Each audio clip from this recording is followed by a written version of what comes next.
Le divorce pour faute. Les fautes admises dans le cadre d'un divorce pour faute sont nombreuses et variées. Ainsi, on trouve en première ligne tous les manquements aux obligations posées par le Code civil. Manquement au devoir de fidélité. Le fait d'entretenir une relation extra-conjugale peut évidemment être constitutif d'une faute. Manquement au devoir de vie commune. Le fait de ne pas respecter la communauté de vie est constitutif d'une faute si elle présente un certain caractère de gravité.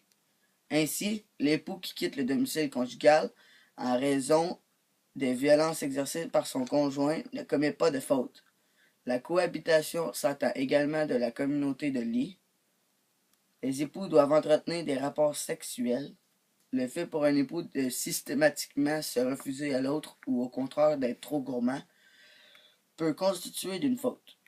Notez toutefois que si votre conjoint refuse d'entretenir des relations sexuelles avec vous, vous ne devez vous faire justice vous-même. Le viol est en effet pénalement sanctionné même entre époux. Manquement au devoir de respect, c'est le cas de violences conjugales ou tout simplement de l'attitude insultante d'un époux à l'égard de l'autre. Manquement à la contribution aux charges du mariage serait ainsi fautif. L'époux qui garderait l'intégralité de son salaire pour ses dépenses personnelles et ne participerait pas aux dépenses de la vie courante du couple et des enfants. Manquement au devoir d'assistance. Un époux a rencontré des soucis d'ordre professionnel ou familiaux, ou encore a été malade et pourtant son conjoint ne l'a jamais soutenu dans ses différentes épreuves. Des comportements excessifs peuvent devenir une faute, comme par exemple la pratique excessive d'une religion, d'un sport, d'imposer constamment sa famille à son conjoint, etc. Il en va également ainsi pour les conduites addictives, alcoolisme, tabagisme, etc. Principe du divorce pour faute. Le divorce pour faute est le plus emblématique des divorces. Pendant longtemps, il a été la seule possibilité pour les époux de divorcer. La procédure de divorce pour faute peut être engagée face à des faits constitutifs d'une violation grave ou renouvelée des devoirs et obligations du mariage. Imputable à votre conjoint et rendant intolérable le maintien de la vie commune, c'est une procédure contentieuse qui implique la présence d'un avocat. Les avantages et les inconvénients du divorce pour faute. Les intervenants dans un contexte de crise émotionnelle, le divorce pour faute est souvent utilisé par les époux comme un ultime recours afin de obtenir un réconfort psychologique du fait de la reconnaissance de la faute de l'autre, avoir la possibilité de recevoir des dommages et intérêts. Néanmoins, ce type de divorce présente moins d'intérêt qu'auparavant en raison des inconvénients qu'il suscite. Très coûteux, le divorce pour faute représente le coût le plus important de tous les divorces. Complexe, ce type de contentieux peut durer plusieurs années. Puis conflictuel, ce divorce ne privilégie pas les relations pacifiques entre les époux, souvent au détriment des enfants. Désuet, le divorce pour faute ne permet plus d'empêcher que l'époux fautif puisse obtenir le versement d'une prestation compensatoire.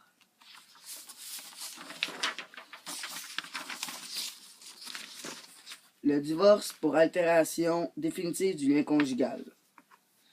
Son principe, c'est les époux ne peuvent plus ensemble.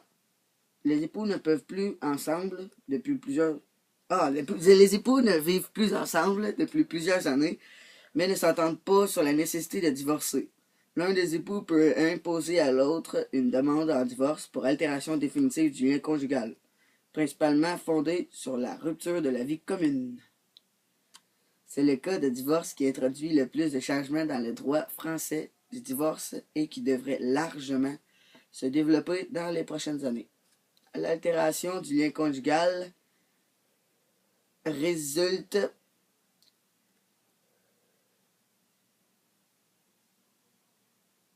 d'une rupture de vie commune. Leur séparation doit être matérielle et ne doivent plus cohabiter. Cette procédure permet de divorcer alors même que votre conjoint s'y refuse et que vous ne pouvez pas justifier une procédure de divorce pour faute.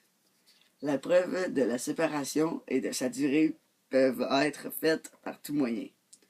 Pour attester de votre séparation, vous pouvez utiliser des quittances de loyer, une facture de déménagement, des documents administratifs, un constat d'huissier et bien sûr des témoignages.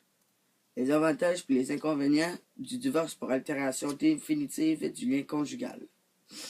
Ce divorce est intéressant puisqu'il donne la possibilité de divorcer à l'époux qui ne peut pas prouver la faute de l'autre ni obtenir son consentement pour se séparer. Il suffit juste de prouver une séparation pendant un délai de 2 ans. Cependant, ce type de divorce présente comme inconvénient la possibilité pour l'époux qui en prend l'initiative d'être condamné à des dommages-intérêts pour la réparation des conséquences engendrées du fait de la rupture du mariage.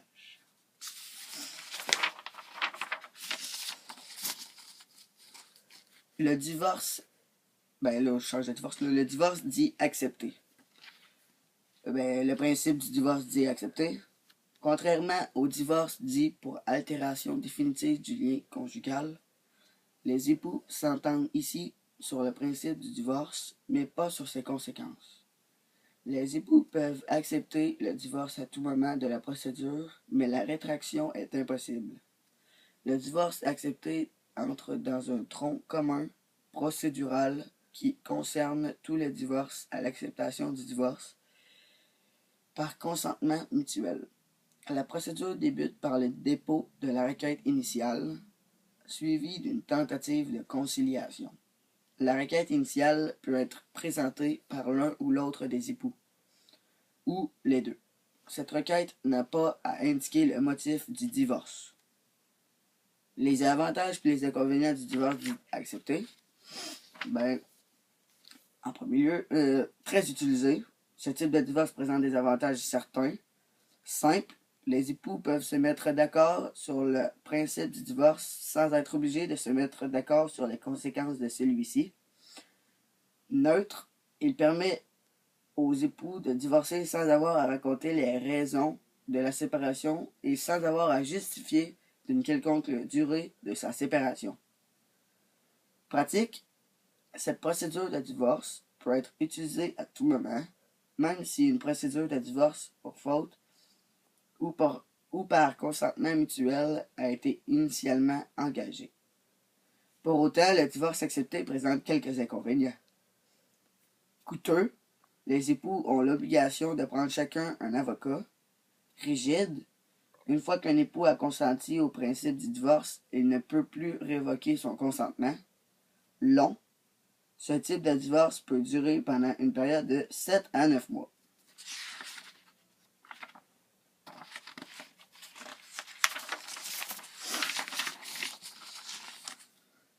Le divorce par consentement mutuel, c'est le dernier. Ouais.